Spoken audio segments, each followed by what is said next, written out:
Pour l'année 2024, la politique budgétaire sera orientée vers l'intensification des efforts de mobilisation des recettes intérieures, la gestion efficiente des charges de fonctionnement de l'État et la maîtrise de l'endettement public en vue de soutenir davantage la transformation structurelle de l'économie et la couverture des besoins sociaux et sécuritaires.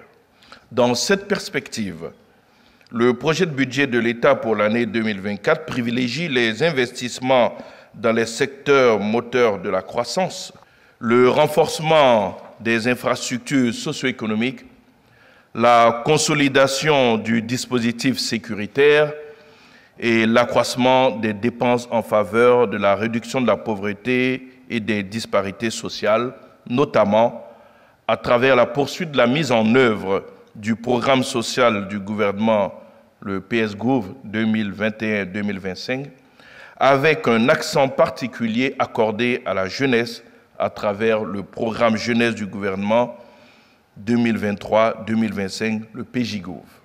Pour garantir l'atteinte de ces objectifs majeurs, le projet de budget de l'année 2024 est structuré en 31 dotations et 134 programmes déclinés au sein des institutions et des ministères.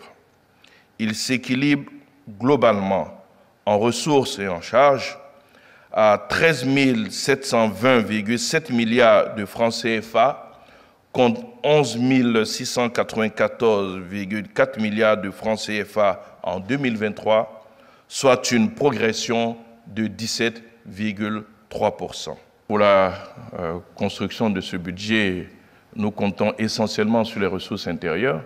Et les ressources intérieures, il y en a de plusieurs sortes. Vous avez les taxes douanières qui font partie donc, de ces ressources intérieures à mobiliser.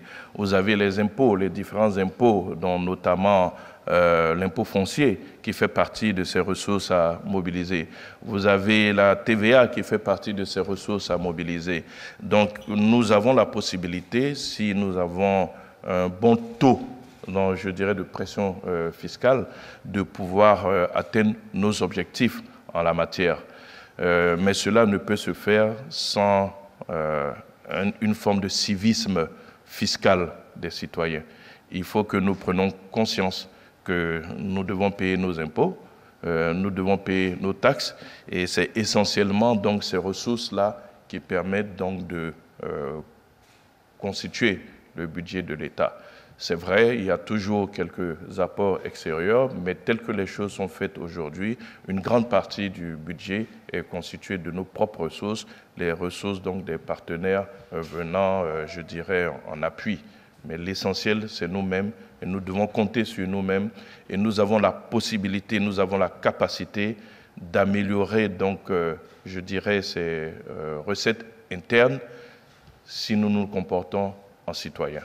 À la fin du Conseil, le chef de l'État a de façon solennelle pris la parole pour donner des précisions sur une lettre circulaire qu'il a adressée à chacun des membres du gouvernement, une lettre nominative que chacun a reçue, afin de rappeler les grands principes de la gestion des ressources publiques dans le but de rappeler à chacune et à chacun les règles de bonne gouvernance faites d'efficacité, de rigueur et de transparence, règles auxquelles il attache du prix.